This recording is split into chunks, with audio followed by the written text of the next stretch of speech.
Please do not forget to subscribe and hit the bell icon.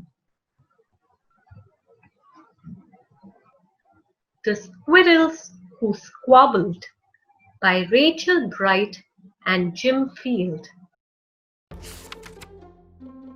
In a towering forest where summer had been, the cool air bit fresh and the mosses grew green. And as autumn edged in and the sky raged red, the sleepiest creatures got ready for bed. While up in a tree swung a flighty young squirrel, who everyone knew as Spontaneous Cyril. Now, most foresty folk had seen to their needs through the plentiful months of mushrooms and seeds. They had built up their stores so they'd all be well fed through the frosting of winter that glittered ahead. But Cyril, he lived in the now and the here.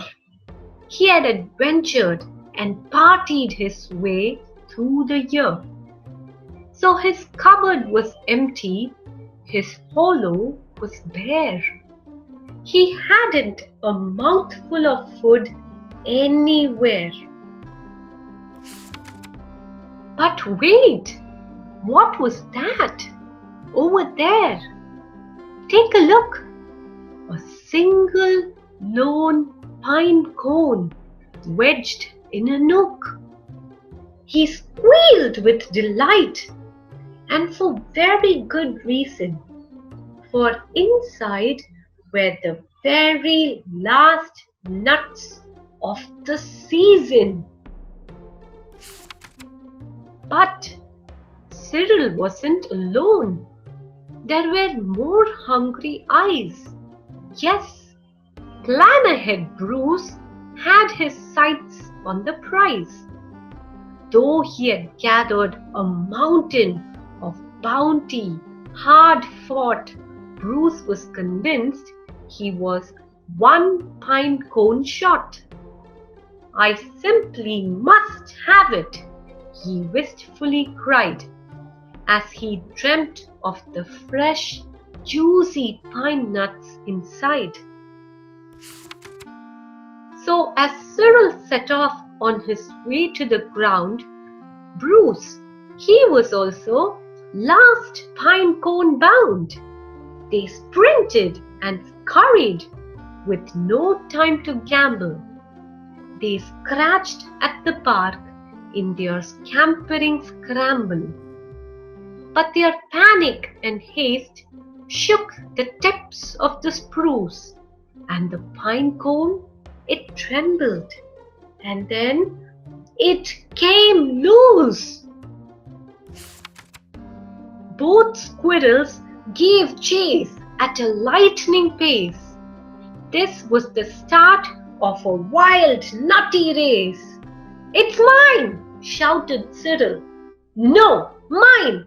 hollered Bruce. "You don't stand a chance.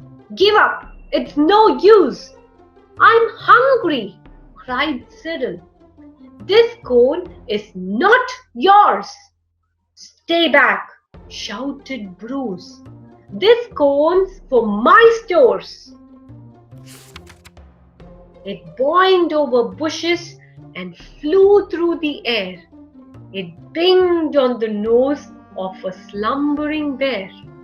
It bounced over boulders, then came to a stop, then teetered and wobbled and quivered and plop. Both squirrels followed. Oh, the water was fast. Would they learn that they needed each other at last?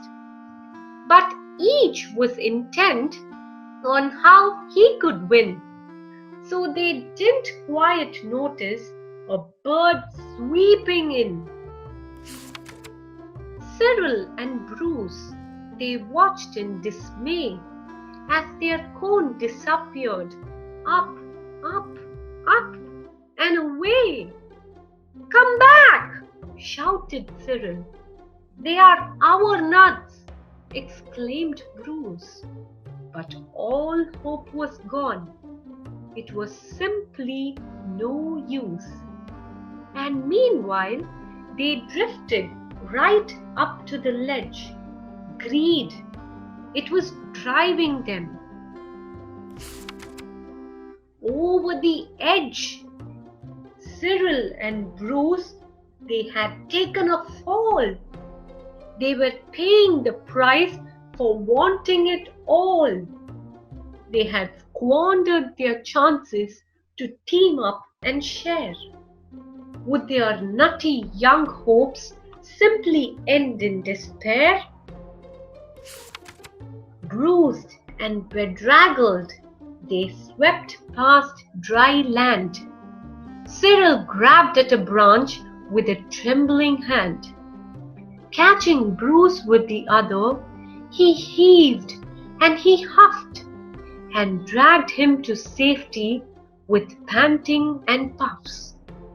They stared at the sky, quite lost in deep thought, until Bruce looked at Cyril and let out a snort.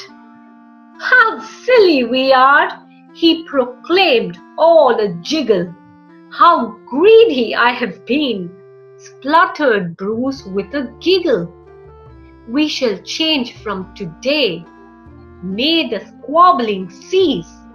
We should celebrate, seeing we are both in one piece."